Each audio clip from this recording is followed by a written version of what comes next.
Baba ki jai. Beloved God, help us all to love you more and more, and more and more, and still at more, till we become worthy of union with you, and help us all to hold fast to Baba's dormant till the very end. Avatar Meher Baba ki jai. Avatar Meher బాబాకి జై.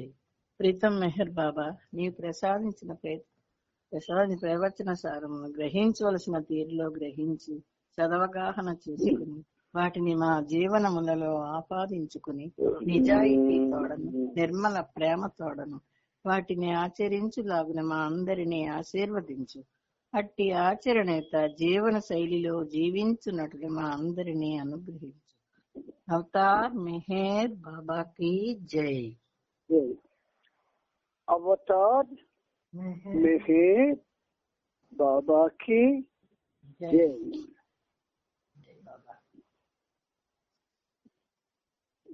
उपासनी गुरु ज्ञान निधीश्वर, उपासनी गुरु ज्ञान निधीश्वर, धर्ममूर्ति अविकारी जय जय, धर्ममूर्ति अविकारी जय जय, भक्तुलके बाबा जय जय, भक्तुलके बाबा जय जय, अखंड शांति विभूति जय जय, अखंड शांति विभूति जय जय, जय बाबा जय अंतर्यामी, जय अनंत जय जगद्धारा. అందరికీ ప్రేమపూర్వక జయబాబాలు. ఈరోజు కూడా ప్రభువు మనందరికీ ఆయనతో సహజీవనాన్ని సాగించే అవకాశాన్ని కలుగజేశారు. ఆ ప్రియతమునికి, ఆ సనాతనునికి, ఆ పరంధామునికి, పరమేష్ఠికి మనందరి తరపున, ప్రపంచంలో ఉన్నటువంటి భక్తులందరి తరపున శత సహస్ర కోటి పాదాభివందనాలను సమర్పిస్తూ, ఇందులో భాగంగా మనం ప్రభు చరిత్రం 9వ భాగంలో ఉన్నటువంటి నవజీవన ఘట్టాన్ని మనం తెలుసుకునే అవకాశాన్ని బాబా కలుగజేశారు కనుక మనం నిన్నటి వరకు ఆ ఘట్టంలో 3757వ పేజీ వరకు చదువుకున్నాం.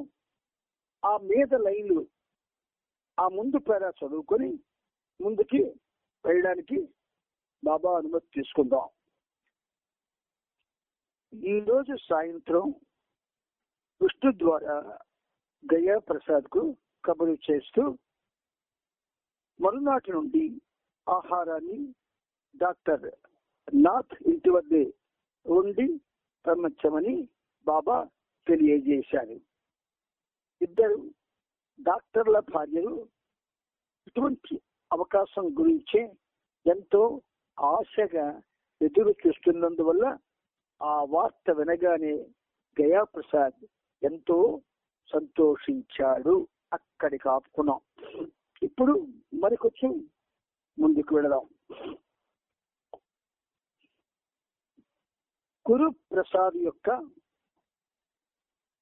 సేవ ఎంతో నిష్కళంకమైనది. ఒక పక్క బాబా నుండి ఎట్టి పడుపులు, మందలింపులు అందుకుంటున్నప్పటికీ గయా ప్రసాద్ పూర్తి నమ్రతతోనూ ప్రేమతోనూ మెహర్ బాబాకు సేవ చేశాడు. బాబా అతనికి దర్శనమివ్వడం లేదు. అతనిని సహచరులతో కలిసి కూర్చోనివ్వడం లేదు. అతని వల్ల తప్పేమీ లేకపోయినా, కారణమేమీ లేకుండానే బాబా నుండి తీవ్రమైన విమర్శనలను ఎదుర్కొంటున్నాడు. డాక్టర్లు గాని, వారి కుటుంబ సభ్యులు గాని ఆ బంగ్లా పరిసరాల్లోకి కూడా అడుగు పెట్టేందుకు వీలు లేదు. కానీ ఆ రెండు కుటుంబాల పట్ల బాబా అలా ప్రవర్తించడానికి కారణం వారిపై ఆయనకున్న అపారమైన ప్రేమే. ఇక్కడ మీరు మనందరం కూడా ఒక విషయాన్ని పదే పదే పదే గుర్తుంచుకొని బాబాను ప్రేమిస్తూ ఆయన సన్నిధిలో ఉండగలగాలి. ఏమిటంటే, ఇలా ఏ కుటుంబం అయితే బాబా యొక్క వ్యతిరేకతని అనుభవిస్తుందో వాళ్ళ మీద బాబా యొక్క అపార ప్రేమ ఉన్నట్లుగా భావించండి. అలా భావిస్తే ఆయన ప్రేమకి ఇంకా నోచుకునే భాగ్యం మనందరికీ కలుగుతుంది. తన కఠిన వైఖరి ద్వారా వారి పట్ల ఎంతో శ్రద్ధను కనబరిచారు. అటువంటి అనుభవాన్ని పొందినందుకు వారు ఎంతో అదృష్టవంతులు. నవంబర్ 17వ తేదీ ఉదయం బాబా తన సహచరులను కలవగానే వాళ్ళందరినీ కాళ్ళు కడుక్కొని రమ్మన్నారు. వాళ్ళు తిరిగి వచ్చిన తరువాత వివరణలేమి ఇవ్వకుండానే బాబా తన చేతులతో సహచరుల పాదాలను స్పృశించారు. నవజీవనంలో మండలి అన్న మాటను ఉచ్చరించడం నిషిద్ధం. బాబాతో పాటు సభ్యులంతా సహచరులుగా పిలువబడతారు. అనగా ఆ సమయంలో బాబా నిర్వహిస్తున్న విశ్వకార్యం స్థూల భూమిక యొక్క చైతన్యానికి సంబంధించినదని దీని అర్థం. సహచరులుగా సభ్యులంతా పిలువబడతారు. అప్పుడు పిలువబడ్డారు. ఇప్పుడు సహజీవనం మన చేత సాగిస్తున్నాడు. ఈ సహజీవనం స్థూల భూమికలోనే జరుగుతుంది. కానీ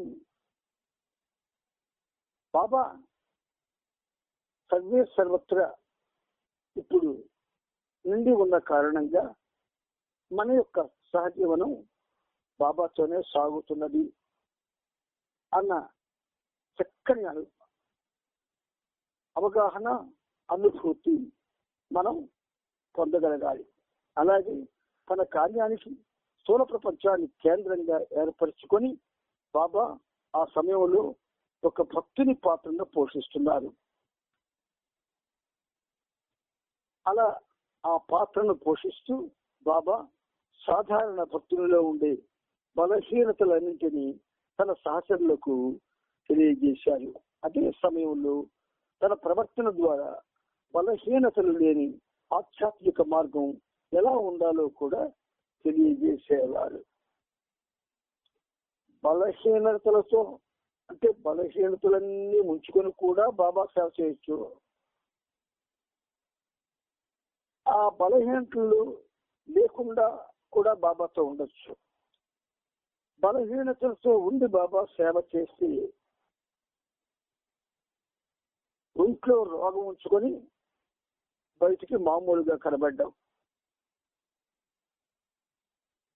బలహీనతలు లేకుండా బాబా సేవ చేస్తే అది ఆయన కోసం మాత్రమే జీవిస్తూ ఉన్నవాడు శరీరాన్ని, మనస్సుని మరింక దేన్ని కూడా లక్ష్య పెట్టకుండా బాబాతో కలిసి జీవిస్తాడు. పరిపూర్ణత రూపు దాల్చినప్పుడు పరిపూర్ణత యొక్క ప్రతి అంశంలోనూ మూర్తీభవించిన పరిపూర్ణత్వం నెలకొని ఉంటుంది. పూర్ణమదం పూర్ణమిదం పూర్ణాత్ పూర్ణముదచ్యతే పూర్ణస్య పూర్ణమాదాయ పూర్ణమేవావశిష్యతే. పరిపూర్ణత రూపుదాల్చినప్పుడు పరిపూర్ణత యొక్క ప్రతి అంశంలోనూ మూర్తి భవించిన పరిపూర్ణత్వం నెలకొని ఉంటుంది. పరిపూర్ణుడైన వ్యక్తి చెత్తను ఊడ్చే వాళ్ళ పని చేయవలసి వచ్చినా అతడు ఆ పనిని చేస్తూ కూడా తన పరిపూర్ణతను స్పష్టంగా వ్యక్తపరుస్తాడు. అదే విధంగా పరిపూర్ణుడు రాజు పాత్ర పోషించినప్పుడు కూడా అతనిలోని పరిపూర్ణత్వం పరిపూర్ణమై ఉంటుంది. ఈ విధంగా దిక్కులేని ఒక దీనినిగాను, విశ్వాసపాత్రుడైన వ్యక్తిగాను, ఒక వంచకునిగాను వేరే మరి ఏ ఇతర పాత్ర పోషించినప్పటికీ పరిపూర్ణుడు వాటి ద్వారా కూడా పరిపూర్ణతని ప్రదర్శిస్తాడు. పరిపూర్ణుడు ఒక మతానికి అంకితమైన విరాగి పాత్రను పోషించిన, అలాగే ఒక పాపాత్ముని పాత్రలో ఉన్న ఆ రెండు పాత్రల్లోనూ కూడా ఒకే విధమైన పరిపూర్ణతను కనబరుస్తాడు. నవజీవనంలోని ఈ దశలో బాబా ప్రభు స్థాయి నుండి పూర్తిగా ఒక భక్తుడిగా మారిపోయాడు. అంతేకాక ఆయన యొక్క దైవీ చైతన్యంలో డివైన్ కాన్షియస్నెస్ భక్తుని పాత్రను పూర్తిగా వ్యక్తపరిచారు. అడుగడుగున తన సహచరుల అసంపూర్ణతలకు అడ్డుపడుతూ మెహర్ బాబా వారిని అసంపూర్ణ పరిపూర్ణత పర్ఫెక్షన్ అనే మాధ్యమం ద్వారా పరిపూర్ణత వైపు నడిపించారు. ఇక్కడ పర్ఫెక్షన్ అని బాబా అసంపూర్ణత అన్న మాట వాడుతూ పరిపూర్ణత అనే మాధ్యమం ద్వారా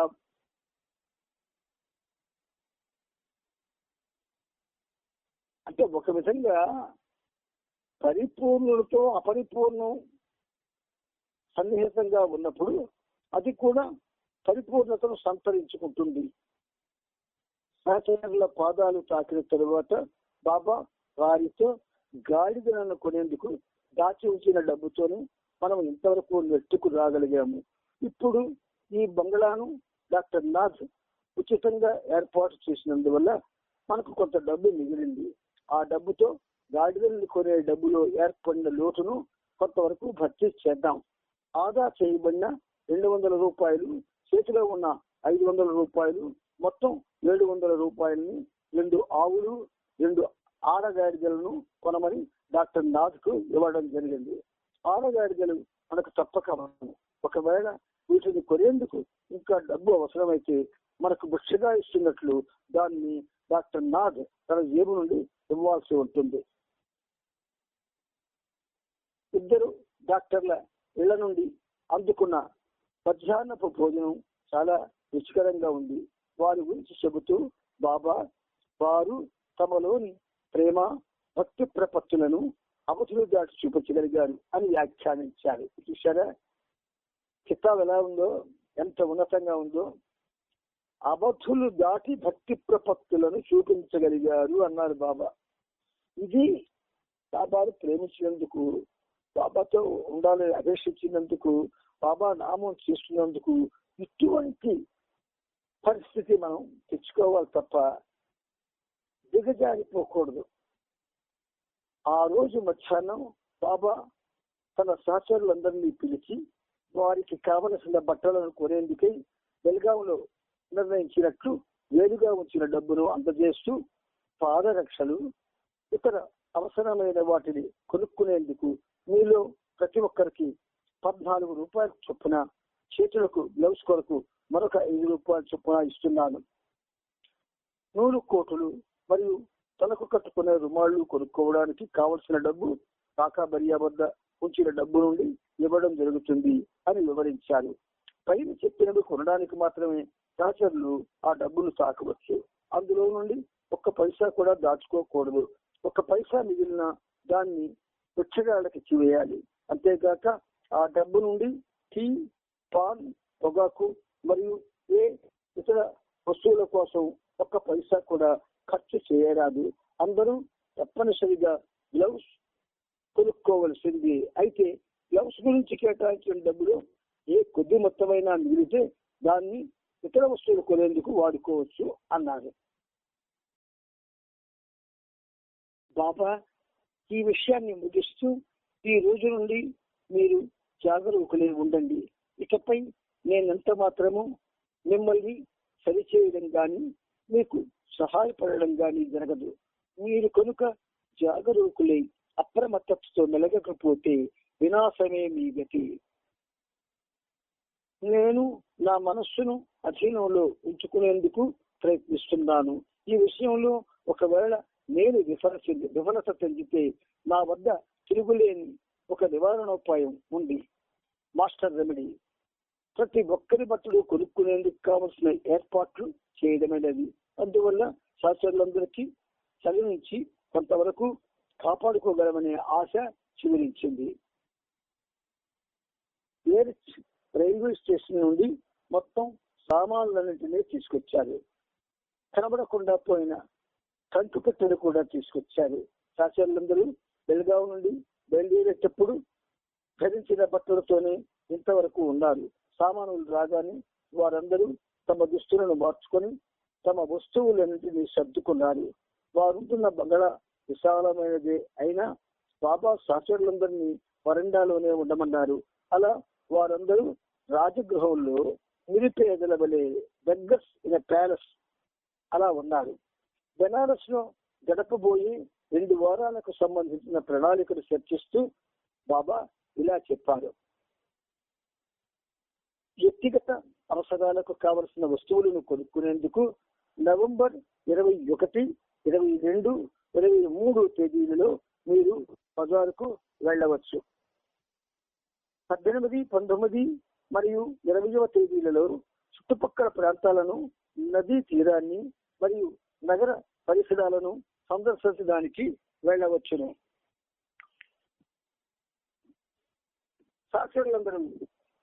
సహచరులందరూ నలుగురు చొప్పున ఒక్కొక్క బృందంగా ఏర్పడి సదాశివ్ నేతృత్వంలో ఈ 3 రోజులు వెళ్లాల్సి ఉంటుంది. నేను స్త్రీలు 26, 27, 28, 29వ తేదీల్లో బైజుల్ కాకా సదాశివులతో కలిసి నదీ తీరంలోని ఘాట్లను చూడడానికి వెళ్తాము. 20వ తేదీని డాంకిన్ సార్నాథ్కి వెళ్లి అక్కడ 10 రోజుల పాటు అంతా ఉండడానికి ఏర్పాటు చేయబడిన బంగళా అనుకూలంగా వీలుగా ఉందో లేదో చూసి వస్తాడు. లంగోటి జీవితానికి శిక్షణ ప్రారంభమయ్యేది అక్కడే. 24 మరియు 25వ తేదీలలో బెనారస్ భిక్షాటనలో శిక్షణా కార్యక్రమాన్ని ప్రవేశపెడుతూ నేను కొంతమంది సహచరులతో కలిసి ముందుగా డాక్టర్ నాథ్, డాక్టర్ ఖరే ఇళ్ల వద్ద ఉదయం 10 గంటలకు వెళ్లి భిక్షమెత్తడంలో శిక్షణ మొదలవుతుంది. నేను వెళ్లి భిక్షమెత్తడంతో శిక్షణ మొదలవుతుంది. 25వ తేదీ డాక్టర్ ఖరే కుటుంబ సభ్యులంతా డాక్టర్ నాథ్ ఇంటి వద్దకు వచ్చి సిద్ధంగా ఉండాలి. దూరంగా ఉన్న విశ్వవిద్యాలయ ప్రాంగణంలో డాక్టర్ ఖరే కుటుంబం ఉంటున్నారు. అంత దూరం నేను వెళ్ళలేను అన్నారు. నవంబర్ 26, 27, 28, 29 మరియు 30వ తేదీలలో సహచరులు గంటలుగా భిక్షాటనకు వెళ్ళాలి. భిక్షను ఎలా అడగాలి, ఏమని అడగాలి అవన్నీ 20వ తేదీన వారికి వివరంగా తెలియజేయబడుతుంది. రేపు అనగా 18వ తేదీన మధ్యాహ్నం 12 గంటల నుండి సాయంత్రం 6 గంటల వరకు మీ వ్యక్తిగత వస్తువుల కొనుగోళ్ల కొరకు మీరంతా బజారుకు వెళ్ళవచ్చు.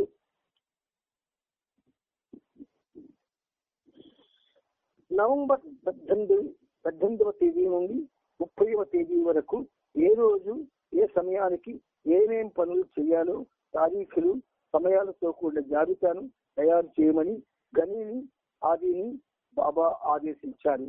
బాబా అనుమతి ప్రకారం సహచరులంతా నలుగురు చొప్పున ఒక్కో బృందంగా ఏర్పడి గంగా నది తీరం పొడవునా ఉన్న ఘాట్లను చూడడానికి వెళ్లారు. ప్రతిరోజు సాయంత్రం బాబా ఘనీతో కలిసి షికారుకు వెళ్లేవారు. ప్రతిరోజు ఉదయం పఠానుల పద్ధతిలో తనకు అభివాదం చేయమని బాబా ఘనీని ఆదేశించారు. కానీ ఘనీ ఆ పదాలను తమాషాగా ఉచ్చరిస్తూ ఉన్నందున అదొక వింత భాషగా మారిపోయింది.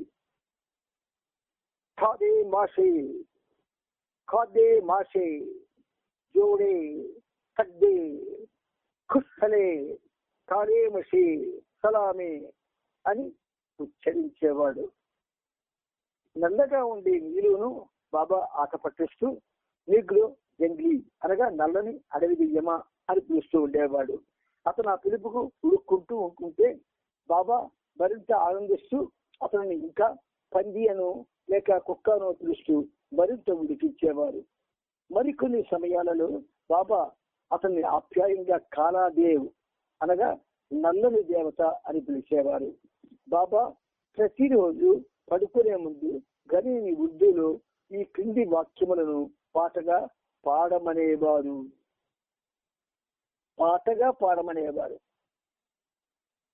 గత జీవితమంతా వైవిధ్యంగా సాగింది.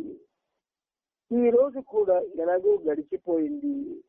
రేపటి రోజు ఎలా ఉంటే ఏమిటి, ఎవరికి కావాలి? గత జీవితమంతా వైవిధ్యంగా సాగింది. ఈ రోజు కూడా ఎలాగో గడిచిపోయింది. రేపటి రోజు ఎలా ఉంటే ఏమిటి, ఎవరికి కావాలి? ఈ గీతాన్ని అప్పటికప్పుడు ఘనికి ఉర్దూలో పాడమన్నారు. ఉర్దూ ఘని పాడారు. రెండుకి సోదరిబడికి జ్వరం వచ్చింది. అందువల్ల వీరిద్దరూ వైద్యుల పర్యవేక్షణలో ఉన్నారు. నవంబర్ 18వ తేదీన తోటమాలితో కలిసి ఆ బంగ్లా యజమాని అక్కడున్న తోటలో సంచరించడం బాబా కంటబడింది. వారిని చూసి బాబా అసంతృప్తి చెందారు. తాను అక్కడ ఉన్నన్ని రోజులు ఎవ్వరూ ఆ ప్రాంతంలో అడుగు పెట్టరాదని బాబా ఆజ్ఞ. వెంటనే అతనిని ఆ ప్రదేశం నుండి వెళ్లిపోమని ఆది ఏర్చు ద్వారా కబురు చేశారు. ఆ కబురు వినగానే ఆ యజమాని, పొరపాటు నాది, ఈ పొరపాటుకు క్షమించమని ప్రాధాన్యపడుతున్నాను. ఇక్కడికి రాకూడదనే నియమం నాకు తెలుసు, కానీ తోటలోకి రావడం అవిధేయ క్రిందకు రాదేమోనని భావించాను. ముఖ్యంగా మీకు సౌఖ్యంగా ఉన్నదో లేదో చూడడానికే నేను ఈ తోటలోకి వచ్చాను అని సమాధానం ఇచ్చాడు. అక్కడ బాబా బృందానికి సౌఖ్యంగానే ఉందని, వేరే ఏమీ అవసరం లేదని తెలుసుకుని మళ్ళీ అక్కడికి రానని చెబుతూ యజమాని అక్కడి నుండి వెళ్ళిపోయాడు. అయినప్పటికీ బాబా డాక్టర్ నాథ్ కు ఇలా తెలియజేశారు: ఆ బంగళా యజమాని నా ఆదేశాలను సరిగ్గా అమలు పరచలేదు. ఇక్కడ ఉన్నన్ని రోజులు ఆ బంగళా యజమాని మళ్ళీ తోటలోకి అడుగు పెట్టకూడదు. అలా అతడి నుండి ఖచ్చితమైన వాగ్దానాన్ని తీసుకో అని ఆదేశించారు. ఆ మరుసటి రోజు నవంబర్ 19వ తేదీన బెనారస్ నుండి జరగబోయే పాదయాత్రల గురించి చర్చ జరిగింది. ఖేర్వాన్ బండిని స్త్రీ శాస్త్రుల కొరకు మరియు బాబాకు సంబంధించిన వస్తువులను అందులో ఉంచడానికి మాత్రమే ఉపయోగించడం జరుగుతుంది. మిగతా శాస్త్రులందరి సామాన్లు ఉన్న ఆ ఒక్క ఎడ్ల బండ్లు సరిపోవు. మరొక 4 బండ్లు అదనంగా కావాల్సి వస్తాయి అని పిండు ఏర్చులు తమ అభిప్రాయాన్ని బాబాకు తెలియజేశారు. సమాధానంగా బాబా ఇలా వివరించారు: మనం ముందుకు సాగుతూ వెళ్తున్నప్పుడు డిసెంబర్ మాసాంతానికల్లా మన వద్దనున్న సామాన్లలో సగానికి పైగా తగ్గిపోతాయి. మన వద్ద పొడిగా ఉండే పట్టుదలుసులు శిక్షణాకాలం కొరకు ఉద్దేశించినవి. ఆ శిక్షణ సమయం డిసెంబర్ 31వ తేదీతో ముగుస్తుంది. జనవరి 1వ తేదీ తరువాత వృక్ష ద్వారా లభించిన వాటిపైన మాత్రమే జీవిస్తాము. మన వద్ద ఏమాత్రము డబ్బు అనేది ఇక ఉండదు. నవజీవన నిబంధనల ప్రకారం అత్యవసర సమయాలలో ఉపయోగపడేవంటూ మన వద్ద ఏమీ ఉండవు. ప్రస్తుతం మన వద్ద ఉన్న ఈ సామాన్లను తీసుకొని వెళ్లేందుకు మనం ఒక ఒంటె బండిని తీసుకుంటే సౌకర్యంగా ఉంటుందని ఆది సూచించాడు. దానికి బాబా సమాధానమిస్తూ సామాన్ల గురించి బండ్లను కాకుండా ఒంటెను ఉపయోగించుకుందామని నేను కూడా ఆలోచిస్తున్నాను అన్నారు. అందరూ ఆది ఇచ్చిన సలహాను సమర్థించారు. అతను సరైన సమయంలో ఇచ్చిన సలహాకు బాబా కూడా అతన్ని అభినందించాడు. వైద్యులు మధ్యలో కల్పించుకుంటూ, నాకు పర్షియాలో ఒంటెనుండేవి, నేను ఒంటె బండిని నడపగలను అన్నాడు. నేను సహారా ఎడారిలో ఒంటెలపై సవారీ చేశాను కనుక నాకు దానిలో కొత్త అనుభవం ఉంది అని డాంకిని జత కలిపాడు. ఈ చర్చ పర్యవసానంగా ఆది ఏడ్స్కి ద్వారా డాక్టర్ నాథ్ కు ఒక సందేశాన్ని పంపాడు. డాక్టర్ నాథ్ కు మరొక 1000 రూపాయలు అందజేయడం జరుగుతుంది. ఆ డబ్బు కాకాబరియా వద్ద ఎద్దుల మేత కొరకు వచ్చిన 3000 రూపాయల నుండి ఇవ్వబడుతుంది. దానితో ఒక మంచి ఒంటె బండిని ఖరీదు చేయాలి. ఈ 1000 రూపాయలతో కలిసి డాక్టర్ నాథ్ వద్ద మొత్తం 1700 రూపాయలు ఉంటాయి. ఈ డబ్బుతో ఒక ఒంటె బండిని 2 ఆడగాడిదలను కొన్న తరువాత కూడా ఇంకా డబ్బు మిగిలితే 2 ఆవులను కూడా కొనాలి. ఒకవేళ అదనంగా డబ్బు అవసరమైతే దానిని డాక్టర్ నాథ్ తన జేబు నుండి భిక్షగా సమర్పించి పై అవసరాలకు ఖర్చు చేయవచ్చు.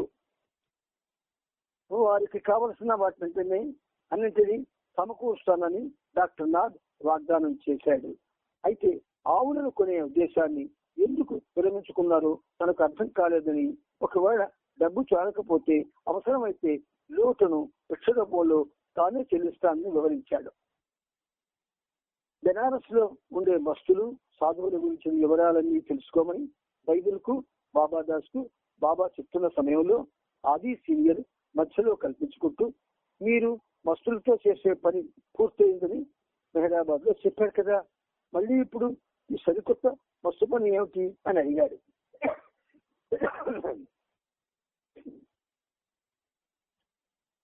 మీకు జ్ఞాపక శక్తి చాలా తక్కువగా ఉంది. ఈ విషయంలో నేను బెల్గాంలో చెప్పిన సంగతి మీరు మర్చిపోయినట్లున్నారు, లేదా ఆ విషయాన్ని మీరు పూర్తిగా అర్థం చేసుకోపోయి ఉండొచ్చు అన్నాడు బాబా. డాక్టర్ ఖనీని పిలిచి ఆ సమయంలో తన డైరీలో రాసిన విషయాలను బయటకు తీసి అందరికీ చదివి వినిపించమన్నారు. నేను మస్తులను కలవచ్చు, అలాగే మిమ్మల్ని కూడా మస్తులను, ఋషులను, సాధువులను కలిసేటట్టు చేయవచ్చు అని ఉన్న విషయాన్ని గని చదివి వినిపించాడు. అప్పుడు వారికి బాబా ఇలా వివరించాడు. పాత జీవితంలో నేను చేసిన మస్తుల కార్యక్రమం ప్రత్యేకంగా నాకు మాత్రమే ముఖ్యమైనది, కానీ ఇప్పటి నుండి జరగబోయే మస్తు కార్యక్రమం మీ అందరికీ ముఖ్యమైనది. నేను ఒక మస్తు శరీర అవయవాలను వర్ధన చేయమని గనిని ఆదేశించవచ్చు, లేదా మస్తుకి భోజనం తినిపించమని విష్ణువుకి చెప్పవచ్చు. కావున ఇప్పటి నుండి మస్తులతో, సాధువులతో చేయబోయే పని గతంలో నేను చేసిన పనికి పూర్తిగా భిన్నంగా ఉంటుంది. మీరు వారికి సేవ చేసేటట్లు చేయవచ్చు, లేదా ముందెన్నడూ చేయని విధంగా మీ అందరి సమక్షంలోనే నేను స్వయంగా వారికి సేవ చేయవచ్చు. మీ అందరి ముందు గాని లేక ఇతరుల ముందు గాని నన్ను నేను చెల్లబుచ్చుకోవచ్చు. అటువంటి నా చర్య మీకు ఆశ్చర్యం కలిగించవచ్చు. అందువలన మీరు మొత్తం విభిన్నంగా జరిగే నా పని కొరకు నాకు మస్తులు, సాధువులు, సన్యాసులు అవసరం. ఈ నవజీవనంలో మీ అందరితో పాటు నేను కూడా సమాన స్థాయిలోనే ఉన్నాను. మీరు సాధారణమైన వారైతే నేను కూడా మీతో పాటే సాధారణ వ్యక్తిని. మీరు ఏ విషయంలోనైనా గొప్పవారైతే లేక అసాధారణమైన వారైతే నేను కూడా గొప్పవాడినే మరియు అసాధారణమైన వాడినే. అనగా ఒకవేళ మీరు ఏదైనా కావచ్చు, నేను కూడా అదే అయి ఉంటాను. అందువలన మస్తులు, సాధువులు, యోగులు, సన్యాసుల విషయంలో నేను కూడా మీతో సమానమే. వైద్యులు కనుక ఈ విషయాన్ని సరిగ్గా అర్థం చేసుకోకపోతే అతడు ముందు నన్ను గందరగోళానికి గురి చేస్తాడు. దయచేసి మీరందరూ నేను చెప్పినట్లు చేయండి, మీ పాత అలవాట్లను మానుకోండి. మస్తుల గురించిన సమాచారం సేకరించమని బాబాదాస్ని బాబా ఆదేశించాడు. పాత కొత్త మస్తులను గుర్తించే విషయంలో బాబాదాస్ ఏదైనా పొరపాటు చేస్తే బైబిల్ సరిచేసేవాడు. ఇలా బైబిల్ చెప్పేదాన్ని పాత అలవాటని బాబా సూచించేవారు. నవంబర్ 20వ తేదీ ఆదివారం నాడు బాబా చాలా ఉత్సాహంగా ఉన్నారు. గణికి చెప్పి ఉర్దూ భాషలో ఇలా వ్రాయించారు. మన నిస్సహాయితే మనకి ఈ రోజు ధైర్యాన్ని ప్రసాదించింది. దాని కొరకే మనం ఎన్నో సంవత్సరాలుగా తప్పిస్తున్నాం. ఆ రోజు త్వరలో తప్పక వచ్చి తీర్చింది. అప్పుడే మనం మన గురించి సగర్వంగా సమర్థనీయంగా చెప్పుకోగలం అని బాబా వ్యాఖ్యానించారు. ఆ తరువాత బాబా తాము చేపట్టే భిక్షాటనకు సంబంధించిన సూచనల గురించి ఆదేశాలను ఈ విధంగా చెప్పి వ్రాయించారు. బెనారస్ నుండి సాగే భిక్షాటన సహజ సిద్ధంగా ఉంటుంది. బెనారస్ లో శిక్షణ కొరకు మనకంటూ ఒక పద్ధతి అవసరం. అయితే మనం సాధారణంగా వీటిల్లో భిక్షాటన చేసేటప్పుడు అన్ని సందర్భాల్లోనూ ఈ విధానమే వర్తిస్తుందని అర్థం కాదు. బెనారస్ లో భిక్షాటన కోసం సన్నద్ధమయ్యేందుకు ముందుగా కావలసిన 4 బాబా ఇలా వివరించారు. కాళ్లకు చెప్పులు ధరించకుండా పొట్టి కాళ్లతో నడవాలి. 2, పైనుండి మడమల వరకు ఉండే పొడవాటి కఫ్ని ధరించాలి. 3, ఇత్తడి పాత్ర, ఇత్తడి చెంబు ఉంటే మంచిది. 4, జోలి అంటే ధాన్యము, రొట్టెలు, పొడిగా ఉండే పదార్థాలు స్వీకరించేందుకు అరలున్న గుడ్డ సంచి. నేను మీకు ఇంతకు ముందే చెప్పినట్లు మీరు మీకోసం వస్తువులను కొనుగోలు చేసేందుకు బజారుకు వెళ్ళినప్పుడు స్త్రీలతో మాట్లాడడం గాని వారిని ముట్టుకోవడం గాని చేయరాదు. భిక్షాటన సమయంలో కూడా స్త్రీలను తాకరాదు. కానీ మీరు స్త్రీల నుండి భిక్ష అడిగి స్వీకరించవచ్చు. అలాగే పురుషుల నుండి కూడా భిక్ష అడిగి స్వీకరించవచ్చు. భిక్షాటన సమయంలో మీరు స్త్రీల నుండి భిక్షలు అడిగేటప్పుడు మా ప్రేమ సే భిక్ష దీజియే, అమ్మా ప్రేమతో భిక్ష ఇవ్వండి అని అడగాలి. పురుషులతో భయ్యా లేక భాయ్ భిక్ష దీజియే, సోదర దయచేసి భిక్ష ఇవ్వండి అని అడగాలి. మీకు భిక్ష లభించగానే అది ఏమాత్రం ఉన్నా, ఎలాంటిదైనా, వండినది కాకపోయినా వెంటనే నా వద్దకు వచ్చి దాన్ని నా ముందు ఉంచాలి. ఒక ఇంటి వద్ద మీకు భిక్ష ఇవ్వకపోతే వెంటనే పక్కింటికి వెళ్ళాలి. ఆ తరువాత మరో ఇంటికి, అలా ముందుకు వెళ్తుండాలి. హిందువు అయిన మీరు మహమ్మదీయులు ఉండే ప్రాంతంలో భిక్షకు వెళ్ళాలి. మహమ్మదీయుడైన గని హిందువులు ఉండే ప్రాంతంలో భిక్ష అడగాలి. భిక్షలో ఏమిచ్చినా స్వీకరించండి. వండిన ఆహారం భిక్షగా ఇస్తే ఇత్తడి పాత్రలోను, వండని ఆహారం పదార్థాలు అయితే గుడ్డ సంచిలోనూ సేకరించండి. బెనారస్ లో ఘన పదార్థాలతో పాటు ద్రవ పదార్థాలను, ముడి పదార్థాలను ఇస్తే స్వీకరించండి. వేరే దేనిని స్వీకరించకండి. కావాలని మిఠాయి అంగళ్ళ దగ్గరకు వెళ్ళకండి. అలాగే దుకాణాల వద్దకు, వంటలు చేసే అమ్ముకునే వారి వద్దకు భిక్షాటనకు వెళ్ళకండి. దానికి బదులు విడిగా ఉండే నివాసాల వద్దకు, ఇళ్ల వద్దకు వెళ్ళండి. అలాగే నిత్యము అన్నదానం చేసే ధర్మ సంస్థల వద్దకు వెళ్ళకండి. కేవలం నివాస గృహాలకు మాత్రమే వెళ్ళండి. పరిచయం ఉన్న వారి ఇళ్లకు కూడా వెళ్ళకండి. చాలా కట్ షార్ట్ ప్రిన్సిపల్స్ చూడండి.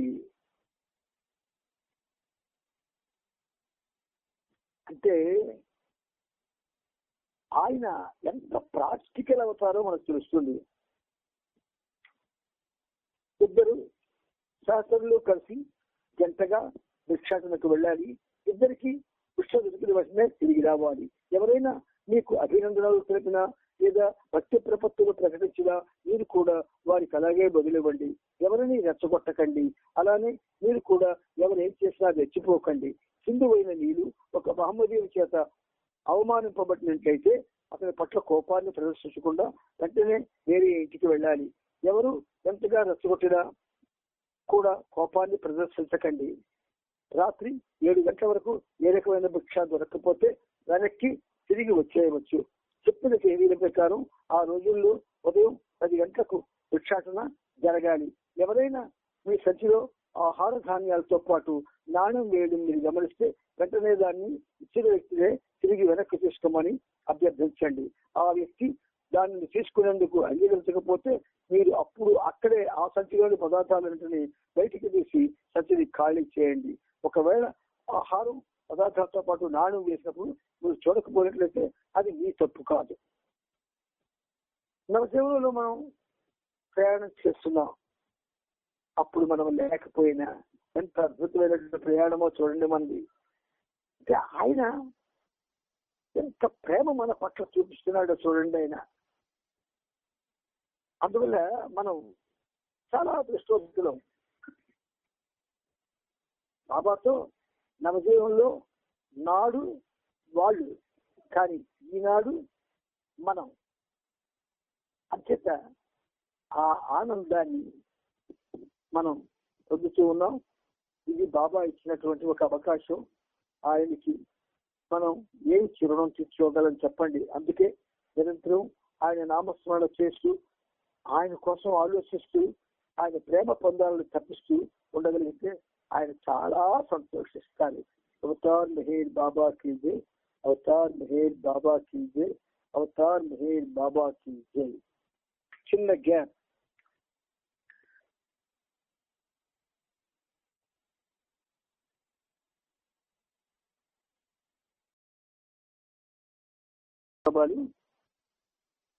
ఇప్పుడు మనం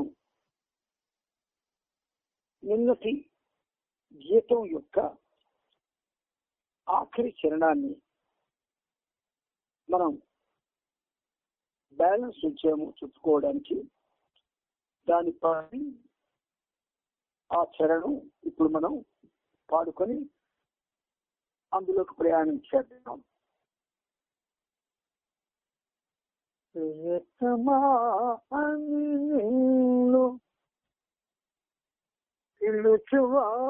పిలుచువారందరో వారిలో నీ ప్రేమ పొందువారందరో. ప్రియతమా అని నిన్ను పిలుచువారందరో వారిలో నీ ప్రేమ పొందువారందరూ. జై బాబా జై బాబా జై మెహర్ బాబా, జై బాబా జై బాబా జై మెహర్ బాబా, జై బాబా జై బాబా జై మెహర్ బాబా, జై బాబా జై బాబా జై మెహర్ బాబా. ఇప్పుడు మనం 3వ చరణం చెప్పుకుంటూ ఉన్నాం. మెహర్ మెహరను నిన్ను చేరువారందరో స్మరణలో మధురిమను క్రోలువారందరో.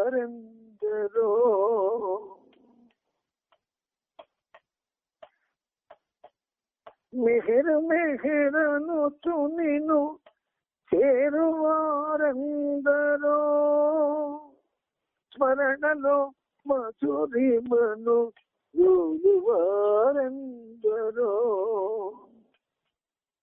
మెహర్ శ్రీ మెహరని మురియువారందరో,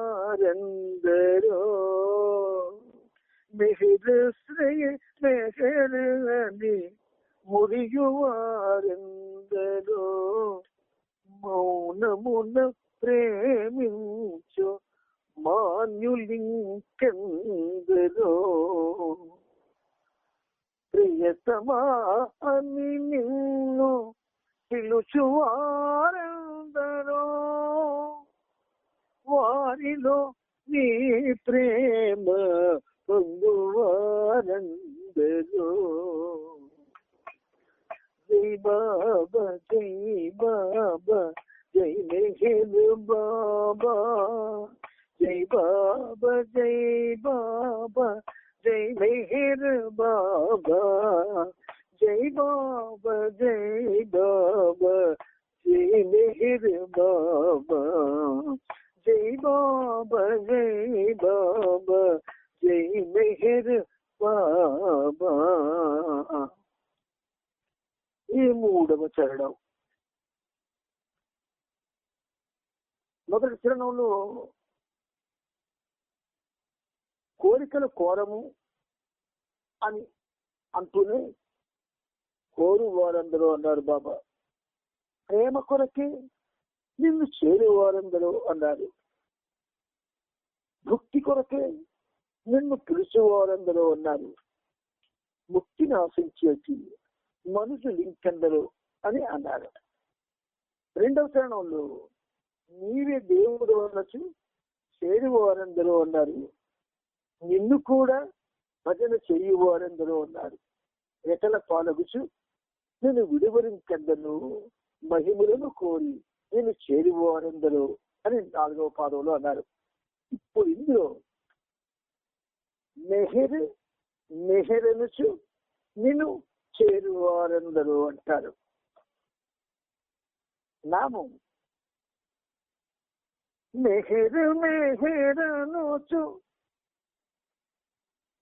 మెహర్ మెహర్ అనొచ్చు నిన్ను చేరు వారందరూ. ఈ మెహర్ మెహర్ అనేటటువంటి ఈ శబ్దంలో మకార ఆకార రకార మాతృకలు దివ్య శబ్దాలు ఉన్నాయి. ఆ శబ్దాలను ఉచ్చరిస్తూ నిన్ను ఎవరు ఎంతమంది చేరుతున్నారు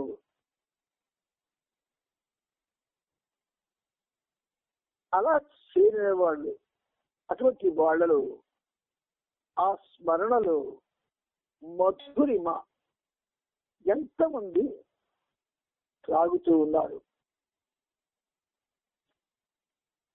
స్మరణలో మధురిమ త్రాగడం ఇప్పటికీ మన ప్రపంచంలో, ఇప్పుడున్న ప్రపంచంలో సుమండి బాబా ఉన్నప్పుడున్న ప్రపంచం కాదు. ఇప్పుడున్న ప్రపంచంలో ఎవ్వరికీ తెలియదు. స్మరణలో మధురిమ. తేనె తీసుకొని ఒక చుక్కని నాలుక మీద వేస్తే ఆ కమ్మదనం తీయదనం మనకి అనుభవానికి వస్తాయి.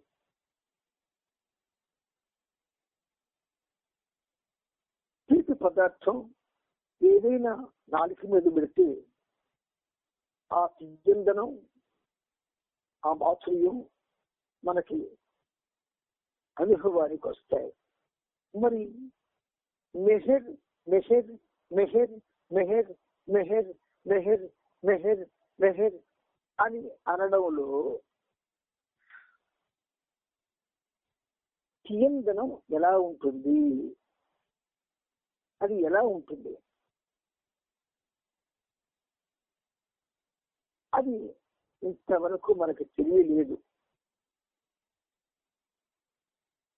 తెలిసి ఉంటే మనందరం కూడా ఇంకే పని చేయకుండా ఆ నామస్మరణలోనే ఉండి ఉండేవాళ్ళం.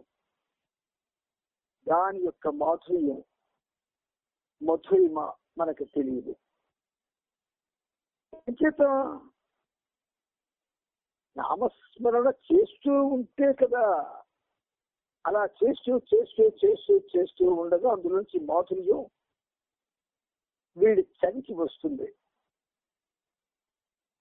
అయితే ఎందుకు రావట్లేదు మనం అంటున్నాం కదా, ఎందుకు ఆ మాధుర్యం మనకు అందుకుంటుందంటే అప్పుడు కూడా మన మనసు పనిచేస్తూ ఉంటుంది. ఆ సమయంలో కూడా మన కోరికలు వస్తూ ఉంటాయి. ఆ సమయంలో కూడా అన్ని ఇంద్రియాలు పనిచేస్తూ ఉంటాయి. ఇవేవి జరగకుండా నామస్మరణ జరిగినాడు ఆ మాధుర్యం మనకి చలికి వస్తుంది. ఆ మాధుర్య పులిసి మనం తెలుసుకోగలుగుతాం. మెహరు మెహరను చొనిను చేరువారందరో స్మరణలో మధురిమను క్రోలివారందరో.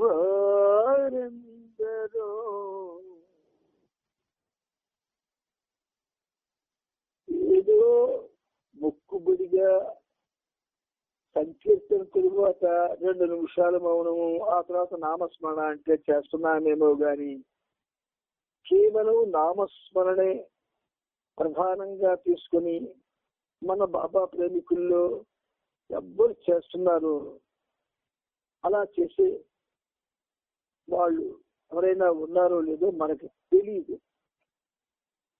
అందువలన మెహర్ నామ రుచి మనం మరిగే అవకాశం లేదు. అది మనకి ఆ రుచి కానీ మనకు తెలిస్తే మన జీవనమే మారిపోతుంది, గమ్యం దగ్గర అవుతుంది. ఆ రుచిగా తెలిస్తే జీవనం మారిపోతుంది, గమ్యం చేరువుకు వస్తుంటుంది. అందుకే మెహర్ శ్రీ మెహరని మురియువారందరో. మెహర్ శ్రీ ప్రేమలో శ్రీమంతుడు. మెహర్ అంటే ప్రేమ, శ్రీ అంటే శ్రీమంతుడు. శ్రీ అంటే లక్ష్మీదేవి అర్థం కూడా ఉంది. అందుచేత మెహర్ శ్రీ మెహర్ అని మరొక అర్థం చెప్తే ఆయన మెహర్ బాబా రూపంలో ఉన్న సాక్షాత్తు శ్రీమన్నారాయణుడు. ఆ రెండవ మెహర్ అది మనకి రిప్రజెంట్ చేస్తూ ఉంటుంది. మెహర్ శ్రీ మెహర్ అని మురియువారందరో.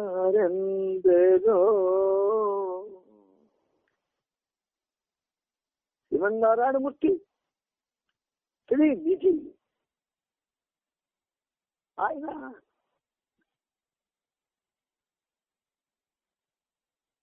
సృష్టి పుట్టిన తరువాత ఇప్పటి వరకు, ఇక ముందు వరకు కూడా, ఈ సృష్టి ఉన్నంత వరకు కూడా ఆయన పోషకుడు, సర్వ పోషకుడు. ఆయన సర్వరక్షకుడు కూడా. అంచేత ఈ రెండు పోషణకు రక్షణకు సంబంధించినవైతే భక్త పాలకుడు, సులభ సాధ్యుడు, భక్తుల్ని పాలిస్తాడు. ఆయన సులభంగా మనకి లభ్యమవుతాడు.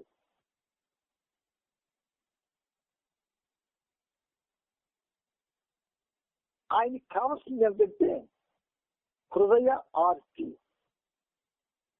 హృదయం నుండి మనం పిలిచే పిలుపు తప్పకుండా వింటాడు ఆయన. ఆ హృదయం నుంచి మనం పిలగలగాలి. మెహర్ బాబా యొక్క ఆ నవ్వు గాని, ఆ కళ్ళల్లో కాంతులు గాని, ఆ పాల భాగం గాని జాగ్రత్తగా పరిశీలించండి. నారాయణమూర్తి కనిపిస్తాడు, శ్రీమన్నారాయణమూర్తి. అంటే మేము నారాయణమూర్తిని చూడలేదండి, ఎలా తెలుస్తుంది అని మీరు అడగవచ్చు.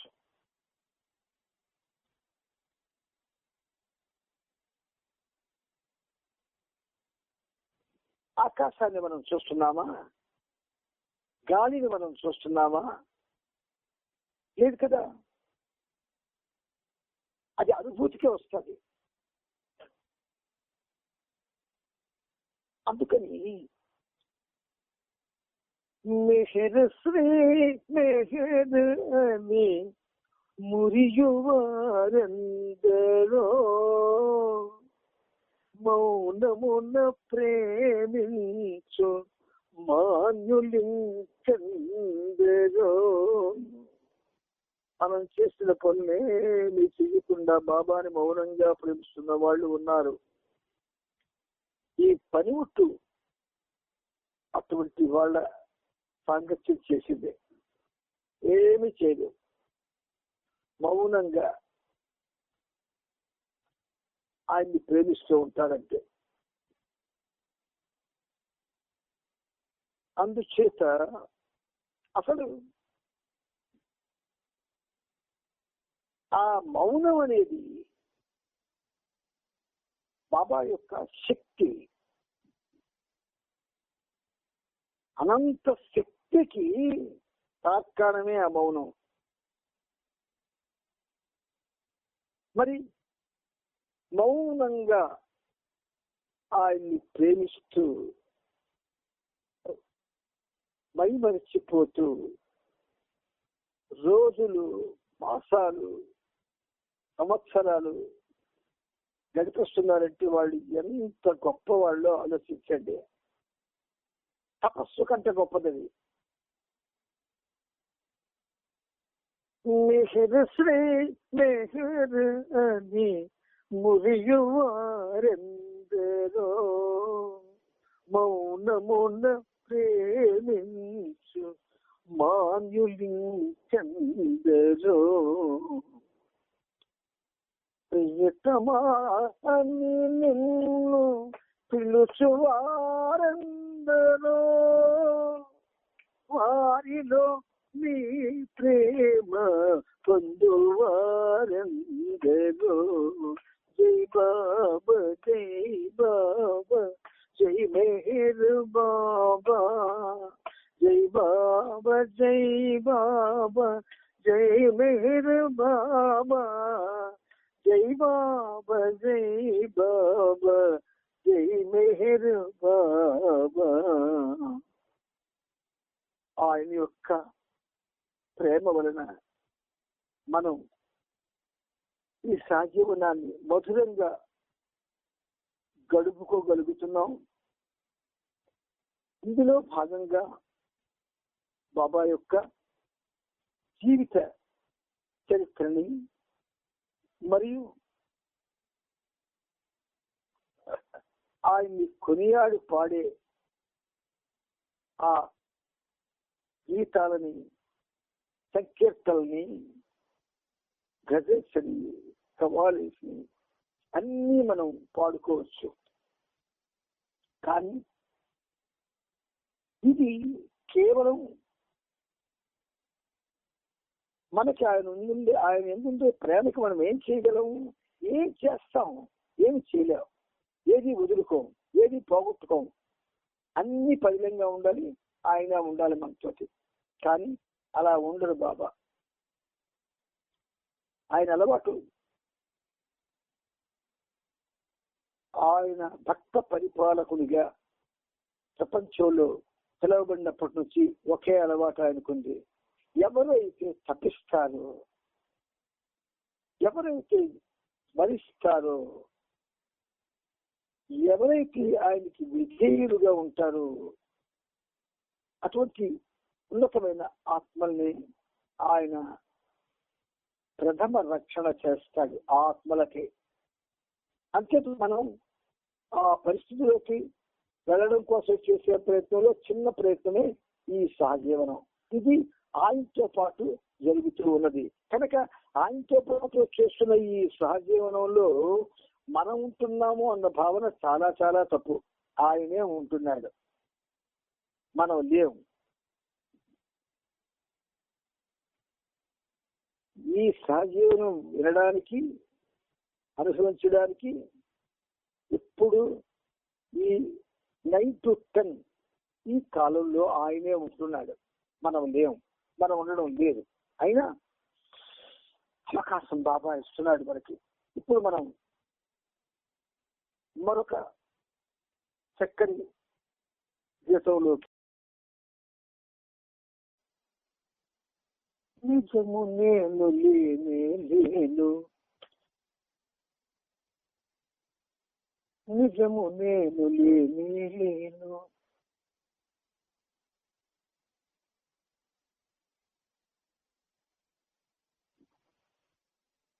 నిజము నేను లేనే లేను, నాలో నీవున్నావు. నిజము నేను లేనే లేను, నాలో నీవున్నావు. నాలో ఉన్న నీవు, నాలో ఉన్న నీవు సర్వమయుడవై ఉన్నావు. నిజము నేను లేనే లేను, నాలో నీవున్నావు. నిజము నేను లేనే లేను, నాలో నీవున్నావు. నాలో ఉన్న నీవు సర్వమయుడవై ఉన్నావు. నిజము నేను లేనే లేను, నాలో నీవున్నావు. अवतार मेहर बाबा, भगवान मेहर बाबा. अवतार मेहर बाबा, भगवान मेहर बाबा. మాయలో నేను ఉంటున్నాను, మాయలో పుడుచు మరణిస్తున్నాను. మాయలో నేను ఉంటున్నాను, మాయలో పుడుచు మరణిస్తున్నాను. సంస్కారాలవి చాలన కాక, సంస్కారాలవి చాలన కాక నేనుగా మిగిలాను లేనే లేక. నేనుగా మిగిలాను లేనే లేక. అవతార్ మెహర్ బాబా, పరమాత్మ మెహర్ బాబా. అవతార్ మెహర్ బాబా, పరమాత్మ మెహర్ బాబా. నిజము నేను లేనే లేను, నిజము నేను లేనే లేను, నాలో నీవున్నావు. నిజము నేను లేనే లేను, నాలో నీవున్నావు.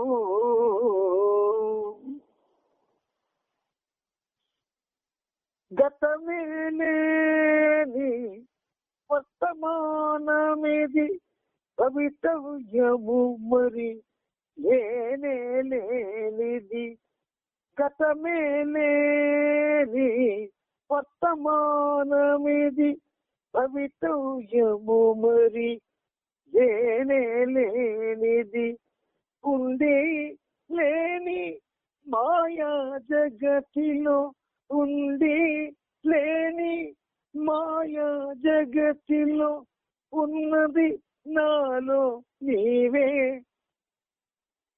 ఉన్నది నాలో నీవే.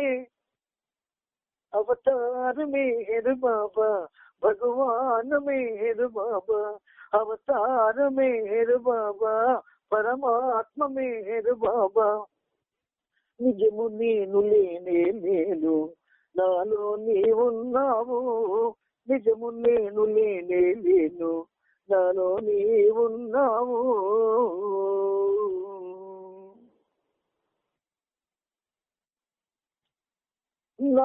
నాదములేని నాదములోన, ఆశకు అందని భావములోన. నాదములేని నాదములోన, ఆశకు అందని భావములోన.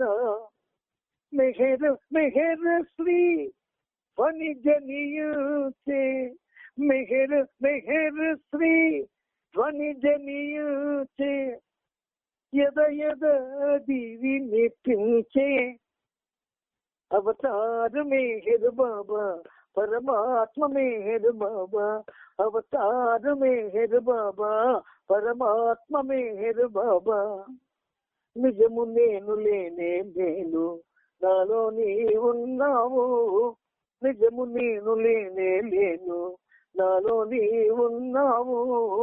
నాలో ఉన్న నీవు, నాలో ఉన్న నీవు సర్వమయుడమై ఉన్నావు, నిజము నేను లేనే లేను.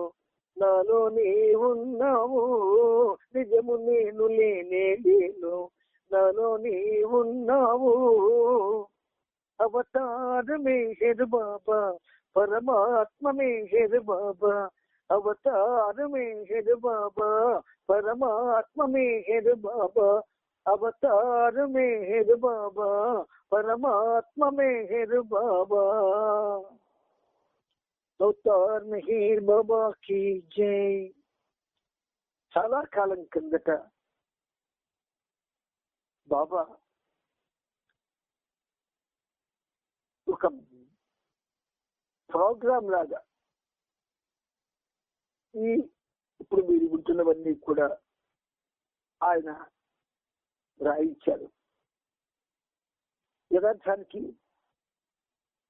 ఈ గీతాల్లో ఉన్నటువంటి లోతైనటువంటి భావాలు మనం చెప్పుకుంటూ ఉన్నా మనలో ఆయన పట్ల ఏ ప్రేమ అయితే ఉన్నదో ఆ ప్రేమ అన్నిటితో కలిసి ఉన్నది. అది అన్నిటితో కలిసిపోయింది. అందువల్ల ఆ ప్రేమ మనకు లభించడం లేదు.